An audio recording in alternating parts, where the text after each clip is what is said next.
नाजरीन आदाब, मुनसिफ टीवी में आपका खैर मकदम है। आप देख रहे हैं आंध्रा तेलंगाना न्यूज। सबसे पहले नजर डालते हैं हेडलाइंस पर। सुर्खियों को पेश करने में ताउन किया है डॉक्टर ऑर्थो ऑयल के साथ साथ डॉक्टर ऑर्थो कैप्सूल्स साथ लेना ना भूलें।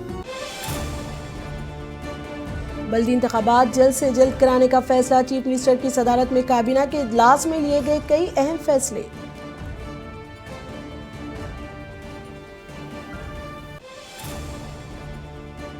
बीसी तहफुजात पर फैसले से कबल बल्दी इंतखाबात कराना गैर आइनी, फौरी तौर पर इंतखाबात ना कराने MP-R कृष्णैया का मुतालबा।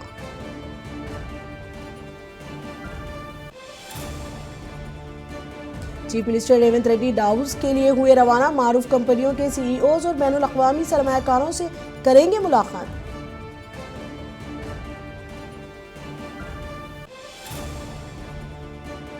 तेलुगु देशम के बानी NTR की आज 30वीं बरसी पार्टी कायदीन और दिगर ने साबिक चीफ मिनिस्टर को पेश किया खिराज।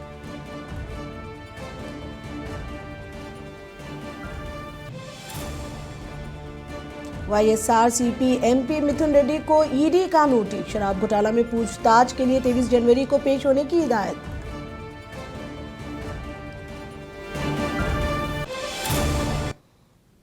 अब खबरें तफसील से। चीफ मिनिस्टर रेवंत रेड्डी की सदारत में काबीना की मीटिंग कल शाम मेडारम में मुनक़िद हुई। काबीना का इजलास तारीख में पहली बार हैदराबाद के बाहर मुनक़िद किया गया। मेडारम यात्रा के पेश नज़र इस मरतबा काबीना के इजलास को मेडारम में मुनक़िद किया गया। इस मीटिंग में वज़राए हुकूमत के चीफ सेक्रेटरी के साथ तमाम महकमों के प्रिंसिपल सेक्रेटरी और दीगर आला अहदेदारों ने शिरकत की। इजलास में बुनियादी तौर पर आइंदा बल्दियाती इंतखाबात के इनेकाद पर तबादला ख्याल किया गया। रियासती काबीना ने बल्दियाती इंतखाबात जल्द कराने का फैसला किया। रियासत में 116 म्यूनसिपैलिटियों और 7 कॉरपोरेशनों के 2996 वार्डों और डिवीज़नों में इंतखाबात होने हैं जिनकी मियाद ख़त्म हो चुकी है। इसीलिए काबीना ने फरवरी में ही बल्दियाती इंतखाबात के लिए ज़रूरी इंतजाम करने का फैसला किया है। इसके अलावा रमज़ान और शिवरात्रि फरवरी में है, इसलिए काबीना ने ओहदेदारों को हिदायत दी है कि वो इंतखाबी अमल में रुकावट के बगैर इंतखाबी शेड्यूल तैयार करें।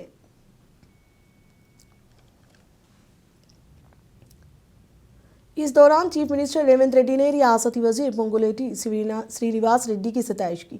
चीफ मिनिस्टर ने कहा कि मेडारम में तरक्याती कामों के लिए कम वक्त के बावजूद श्रीनिवास रेड्डी ने मुसलसल निगरानी और जिम्मेदारी के साथ काम को मुकम्मल किया, जिस पर मैं उन्हें मुबारकबाद देता हूँ। ఈ కార్యక్రమాన్ని ఇక్కడికే వచ్చి ఆర్కిటెక్ట్స్ తోని ఇతర ఇంజనీరింగ్ నిపుణులతో మాట్లాడినప్పుడు 100 రోజుల్లో పూర్తి చేయాలి అని అంటే అందరూ ఆశ్చర్యపోయినారు। ఆ రోజు వరంగల్ జిల్లా ఇన్ఛార్జ్ మంత్రి శ్రీనివాస్ రెడ్డి గారికి నేను ఒక మాట చెప్పిన, ఏది ఏమైనా 600 అక్కడి సూర్యుడు ఇక్కడ ఉదయించిన జనవరి 28 తారీఖు జాతర ప్రారంభమయ్యే లోపల ఇక్కడ పనులు పూర్తి చెయ్యాలి। నువ్వు ఏమి చేస్తావో నాకు తెలియదు, అది మీదే బాధ్యత అని పొంగులేటి శ్రీనివాస్ రెడ్డి గారికి బాధ్యత అప్పచెప్పిన।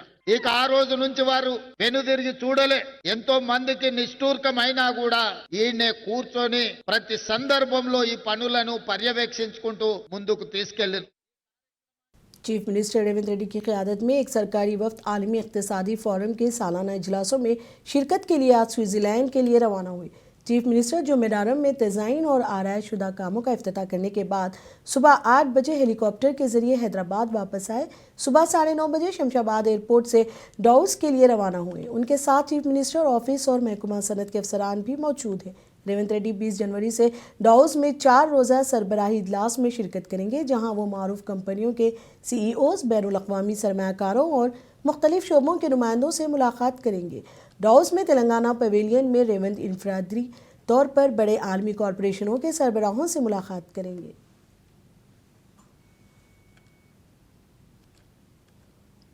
तेलंगाना के वजीर पूनम प्रभाकर ने कहा कि कांग्रेस हुकूमत की जानिब से मेडारम आने वाले अक़ीदतमंदों के लिए पहले से कई ज़्यादा बेहतर इंतजाम किए गए हैं। उन्होंने कहा कि गुज़िश्ता कई बरसों से यहाँ सहूलियात को नज़रअंदाज कर दिया गया था, ताहम चीफ मिनिस्टर रेवंत रेड्डी की क़यादत में इस मरतबा कई सहूलियात फराहम की गई हैं। पूनम प्रभाकर ने कहा कि आने वाले दिनों में मज़ीद बेहतर सहूलियात फराहम की जाएंगी। सारा का एक ट्राइबल माता है, बहुत साल से यहाँ एक आचार व्यवहार है, यहाँ कुछ सहूलत नहीं थे। हम लोग सरकार में रेवंत रेड्डी का नेतृत्व में यहाँ पूरा सहूलत दिलाए और आने वाला दिन में ये क्षेत्र बहुत बड़ा विश्वास के साथ लोग आएंगे, यहाँ परमानेंट फैसिलिटी भी करेंगे, साल भर पूरा आया जैसा। समक्का सारक्का एक विश्वास की बात है, ट्राइबल विश्वास की बात है। लाखों लोग, करोड़ों लोग आता है, उनके सहूलत करना तेलंगाना सरकार का जिम्मेदारी है। बहुत साल से इसका कोई नेग्लेक्ट था, अभी इस बार जनता के लिए बहुत सारे सहूलत किया और आने वाले दिन में भी सहूलत करेंगे।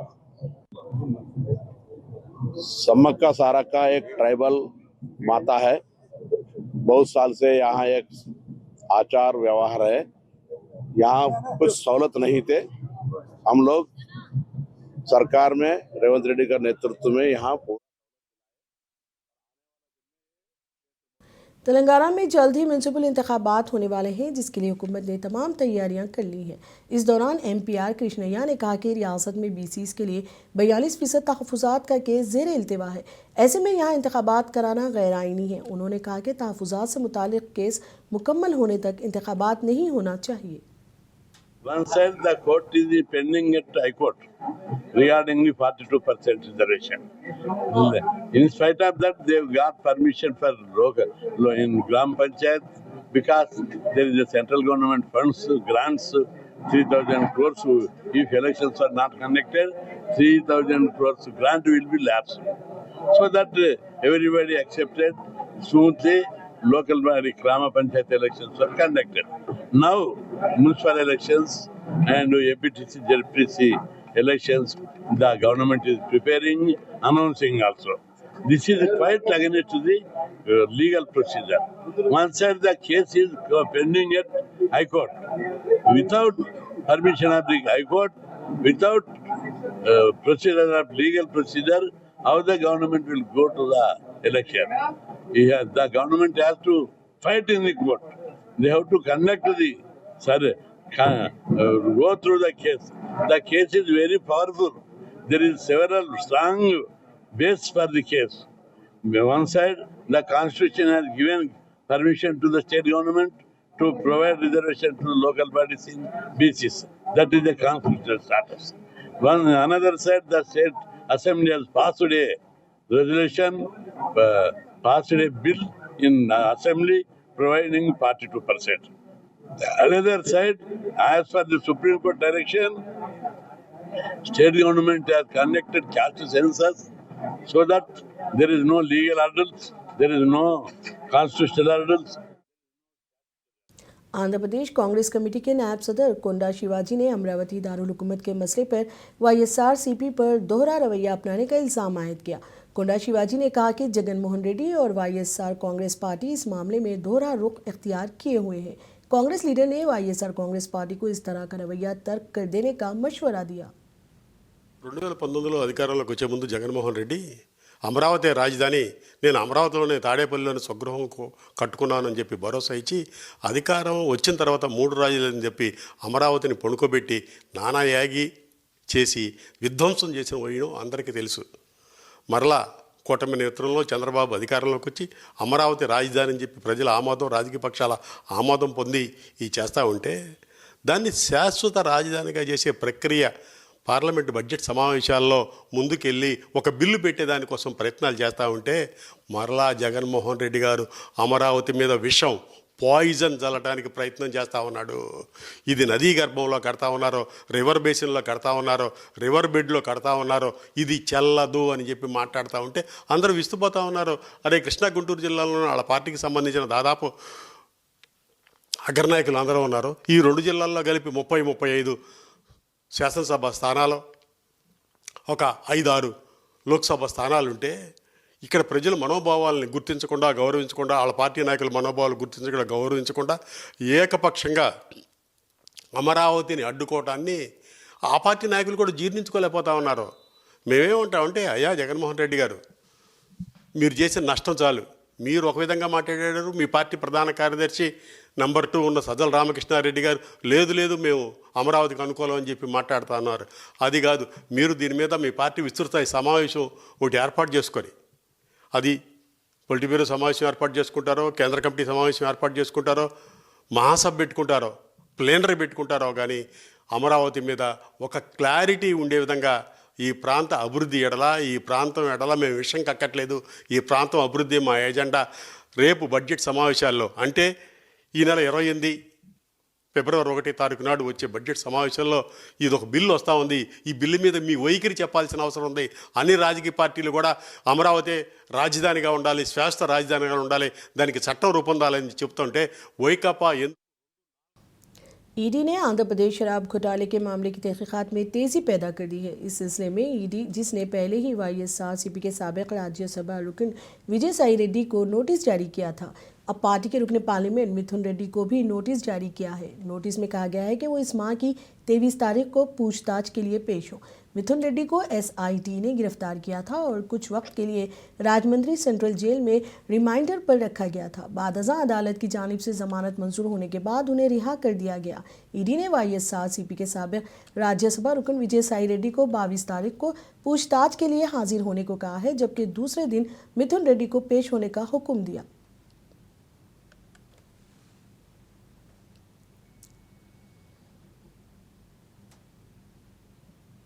एपी के वजीर मंदीपल्ली रामप्रसाद रेड्डी ने कहा कि एनटीआर एक अजीम शख्स थे जिन्होंने तेलुगु लोगों की इज्जत नफ्स को दुनिया के कोने कोने में फैलाया। उन्होंने 30वीं यौम बरसी के मौके पर एनटीआर के मुजस्समे पर फूल चढ़ाकर उन्हें खिराज अक़ीदत पेश किया। वजीर ने कहा कि वो एक अजीम शख्स थे जिन्होंने तेलुगु देशम पार्टी के क़याम के मुख्तसर अरसे के अंदर इक़्तिदार में आकर 2 रुपये किलो चावल स्कीम शुरू की, जिससे गरीबों को काफ़ी फ़ायदा हुआ। उन्होंने एनटीआर की बतौर अदाकार भी तारीफ़ की। ఈరోజు గౌరవనీయులు పెద్దలు ఆంధ్ర రాష్ట్రానికే తెలుగువాడంటే ప్రపంచవ్యాప్తంగా తెలియజేసిన ఎన్టీఆర్ గారి 30వ వర్ధంతి. ముఖ్యంగా ఇది తెలుగుదేశం పార్టీ అభిమానులకు, అలాగే ఎన్టీఆర్ యొక్క కీర్తిని గత 40 సంవత్సరాలుగా రాష్ట్ర వ్యాప్తంగా పంచిపెడుతున్న కార్యకర్తలకు ఒక పండుగ రోజు. ముఖ్యంగా ఎన్టీఆర్ అంటే మొదటగా గుర్తొచ్చేది సంక్షేమం. ఆయన ముఖ్యమంత్రి అయిన తర్వాతే భారతదేశంలో ఉన్న అన్ని రాష్ట్రాల్లో పేదవాడు అనేవారికి సంక్షేమ పథకాలు ఇస్తే పేదలను హక్కు చేర్చుకోవచ్చనే ఉద్దేశంతో ఆంధ్ర రాష్ట్రంలో జరుగుతున్న సంక్షేమ కార్యక్రమాలని యావత్ భారతదేశంలో ప్రవేశపెట్టిన రోజులవి. 1983లో ఎన్టీఆర్ గారు పార్టీ స్థాపించిన తర్వాత ఏ రాజకీయ నాయకునికి, ఏ సినిమా కథానాయకునికి దక్కని గౌరవం, అనతి కాలంలోనే 3 నెలల్లోనే ముఖ్యమంత్రి పీఠం పైన కూర్చున్న ఏకైక వ్యక్తి గౌరవనీయులు ఎన్టీ రామారావు గారు. ఆ రోజు తెలుగుదేశం పార్టీ స్థాపించిన తర్వాత ఈ రోజుటికి ఎన్టీఆర్ గారంటే గ్రామాల్లో నుంచి పట్టణాల వరకు, ఆ రోజు వృద్ధుల నుంచి ఈరోజు యువత వరకు ఒక మార్గనిర్దేశకంగా రాష్ట్ర వ్యాప్తంగా ఈరోజు ఈ కార్యక్రమాన్ని జరుపుకుంటా ఉన్నాం. ముఖ్యంగా ఆ రోజు ఎన్టీ రామారావు గారు ఆత్మగౌరవం అనే నినాదంతో తెలుగు వాళ్ళ కోసం తెలుగుదేశం పార్టీని స్థాపించారు. ఆ తర్వాత ఈరోజు చంద్రబాబు నాయుడు గారు అభివృద్ధి అనే నినాదంతో తెలుగుదేశం పార్టీని ముందుకు తీసుకొని పోతున్నారు. 6 పర్యాయాలు, 2 సార్లు ఎన్టీ రామారావు గారు, 4 సార్లు చంద్రబాబు నాయుడు గారు ముఖ్యమంత్రి అయిన తర్వాత రాష్ట్రంలో పేదవాళ్ళ కోసం तेलुगु देशम के बानी और मुत्तहिदा आंध्र प्रदेश के साबिक चीफ मिनिस्टर एनटीआर को उनकी बरसी के मौके पर तिरुपति के राघवराजुपुरम में वाक़ टीडीपी दफ्तर में उनकी तस्वीर पर खिराज अक़ीदत पेश करते हुए खिराज अक़ीदत पेश किया गया। ये प्रोग्राम चेयरमैन और टीडीपी हल्का इंचार्ज के रेड्डी और टीडीपी यूथ साई विकास रेड्डी की सरपरस्ती में मुनक़िद किया गया।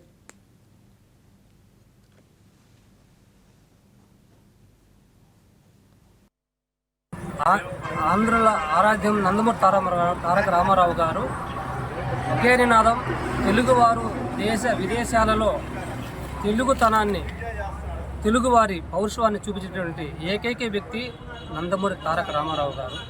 ఆయన ఎక్కడ ఉన్నా చాలా సంతోషంగా ఉండాలి. ఆయన లేకపోయినా ఆయన ఆదర్శం తీసుకొని ఈరోజు తెలుగువారు ప్రతి ఒక్కరు కూడా ఎన్నెన్నో సంక్షేమ పథకాలు చేస్తున్నారు. ఆయన ఎన్టీ రామారావు గారి ఆశయాలను ఈరోజు రైల్వే కోట నియోజకవర్గంలో ముక్తా రూపానందరెడ్డి టీడీపీ ఇన్ఛార్జి గారు ఆయన పేదలకు ఎలా సహాయం చేశాడో అదే మాదిరిగా పేదల సంక్షేమాన్ని అభివృద్ధిని ముందుకు తీసుకొని పోయే ఏకైక వ్యక్తి శ్రీ ముక్తా రూపానందరెడ్డి గారు. కీర్తిశేషులు నందమూరి తారక రామారావు గారు అంటే ఆంధ్రుల ఆరాధ్య దైవం, నట సార్వభౌముడు నందమూరి తారక రామారావు గారు 1923 మే 28వ తేదీ జన్మించారు. అలాంటి నాయకుడు సినీ లోకంలో తిరుగులేని నాయకుడిగా ఎదిగి దాని తరువాత ఉమ్మడి ఆంధ్రప్రదేశ్లో పేద బడుగు బలహీన వర్గాల ప్రజలు కాంగ్రెస్ ప్రభుత్వంలో తినడానికి తిండి లేక, కట్టుకోవడానికి బట్ట లేక ఉన్న పరిస్థితుల్లో రామారావు గారు తన సినీ జీవితాన్ని త్యాగం చేసి 1982లో తెలుగుదేశం పార్టీని స్థాపించి 1983 జనవరి 9వ తారీఖున తెలుగుదేశం పార్టీని అధికారంలోకి తీసుకొచ్చి 9 నెలల్లోనే అధికారంలోకి తీసుకొచ్చి జనవరి 9వ తేదీ ఆయన ప్రమాణ స్వీకారం చేయడం జరిగింది. ఆనాటి నుండి ఆయన ఒకే నినాదం, పేద ప్రజలకు కూడు గూడు గుడ్డ.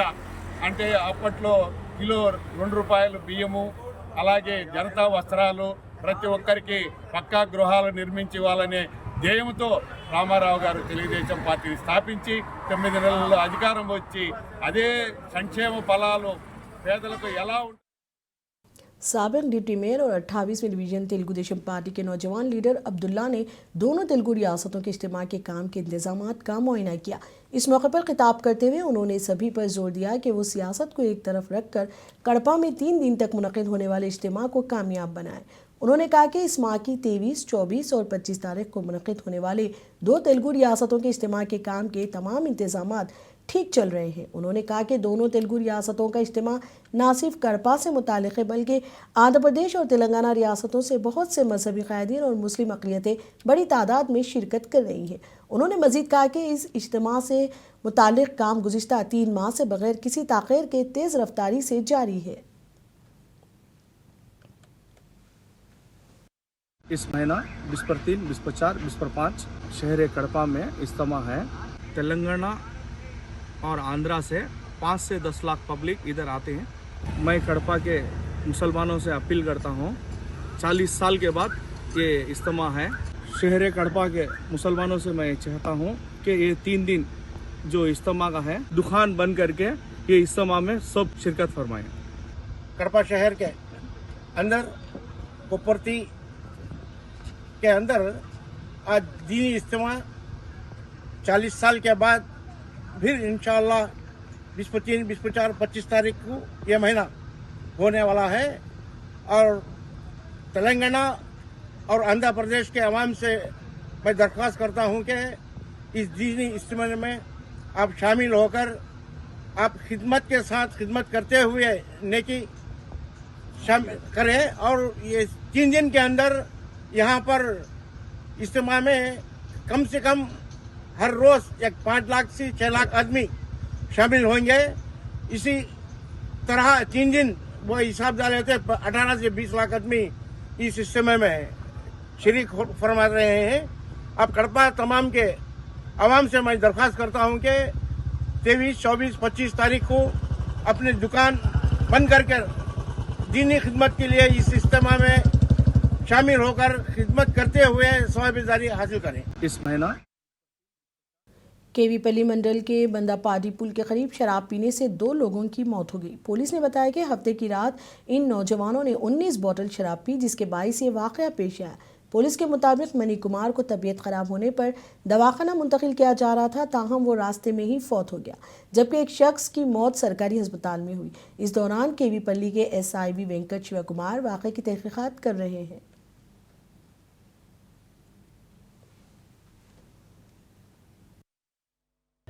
ఈరోజు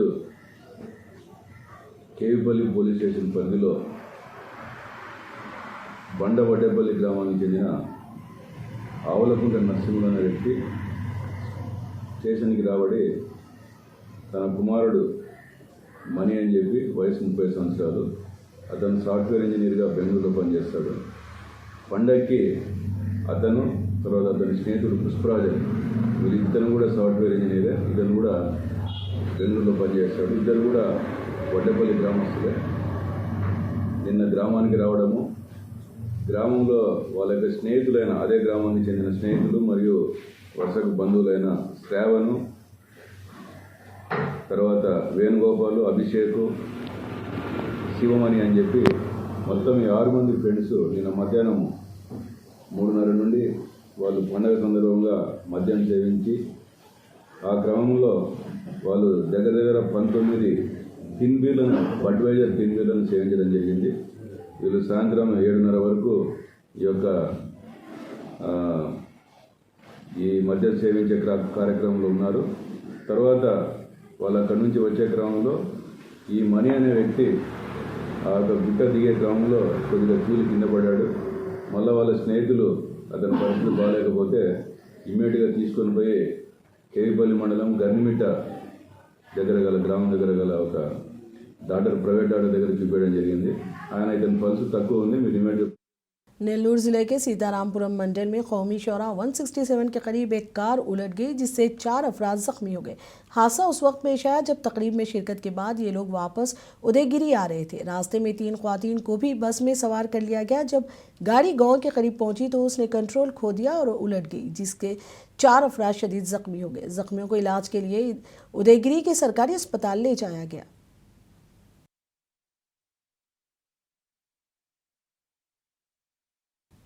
कर्नूल ज़िले के गिरगियापुरम गांव के मुसलमान इलाके के मुक़द्दस मुकामात को लेकर परेशान हैं। इस गांव में एक दरगाह हज़रत सैयद शाह हुसैन शाह साहब रहमतुल्लाह अलैह के नाम से मंसूब है, जो तकरीबन 300 साल पुरानी है। इसके अलावा एक पुरानी मस्जिद, एक मुस्लिम कब्रिस्तान, एक कदीम पानी का कुआं और तकरीबन 77 एकड़ पर मुश्तमिल कदीम वक्फ ज़मीन भी इस गाँव में मौजूद है। ताहम मुकामी लोगों का कहना है कि यहाँ कब्रिस्तान बहुत ख़राब हालत में है, जिसकी मरम्मत की ज़रूरत है। उन्होंने हुकूमत से मुतालबा किया है कि वो फौरी तौर पर कब्रिस्तान की साफ़ सफाई अंजाम दे।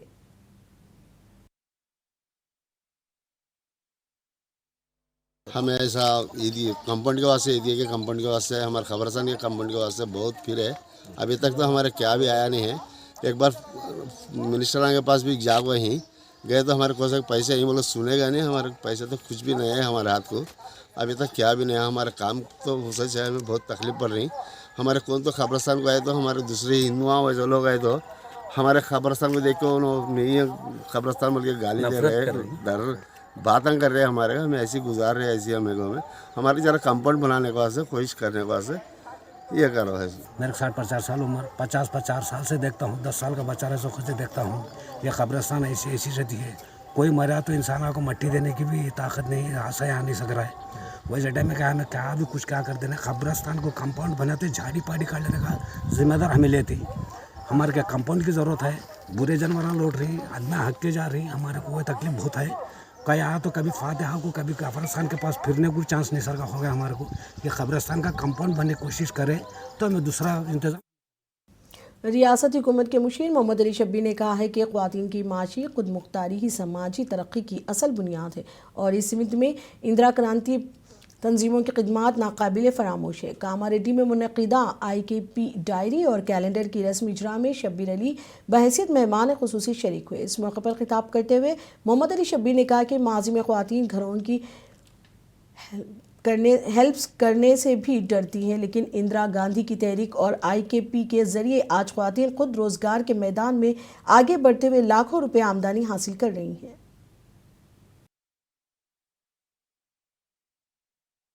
जमात इस्लामी हिंद हैदराबाद के सदर डॉक्टर मुबश्शिर अहमद ने इंसानी वक़ार और माशराती बेदारी पर जोर दिया है। इस सिलसिले में तंजीम एहतरामी इंसानियत के उन्वान से मुहिम का आगाज़ कर रही है। मुहिम 18 जनवरी से 31 जनवरी तक जारी रहेगी। चादरघाट मुस्लिम मैटरनिटी हॉस्पिटल ऑडिटोरियम में मुनक़िदा एक खुसूसी इजलास के दौरान उन्होंने तफसीलात बताई। डॉक्टर मुबश्शिर अहमद ने समाज पर जोर दिया कि वो उन अफराद की मदद करें जो अपने गलत रवैयों को सुधारने की कोशिश कर रहे हैं।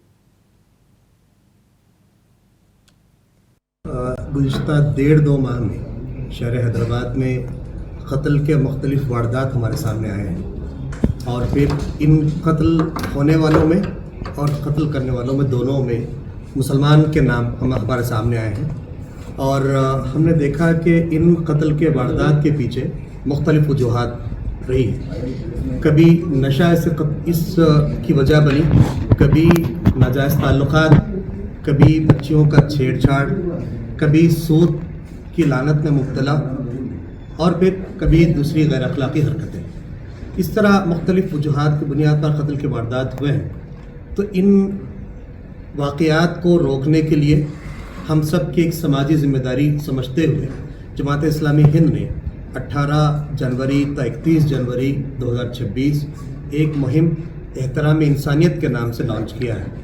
हम इस मुहिम के ज़रिए से इन तमाम समाजी बुराइयों के ख़ात्मे के लिए कोशिश करेंगे और हम चाहते हैं कि इस्लाम दुनिया में अमन फैलाने के लिए आया है। इस्लाम के नाम में ये बात मुज़मिर है कि ये सलामती वाला दीन है। यहाँ सबको सुकून और आफियत के साथ जीने का हक़ है और हम सब की ज़िम्मेदारी भी है कि पूरे समाज को सुकून के साथ आफियत के साथ जीने के लिए हम सब कोशिश करें।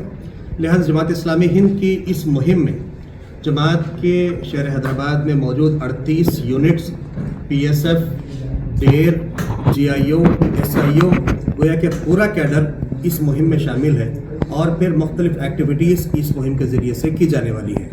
जहां हम मुख्तलिफ़ स्कूल्स में तलबा को एड्रेस करेंगे, वहीं नौजवानों को एड्रेस करेंगे।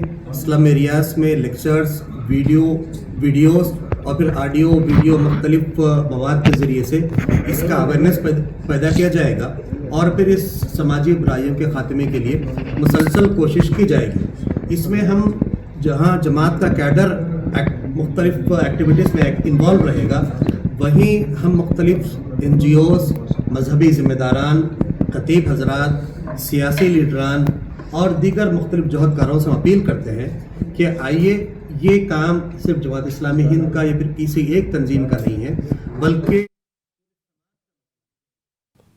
आंध्रा तेलंगाना न्यूज़ में अब तक के लिए इतना ही। मुझे दीजिए इजाज़त। आदाब।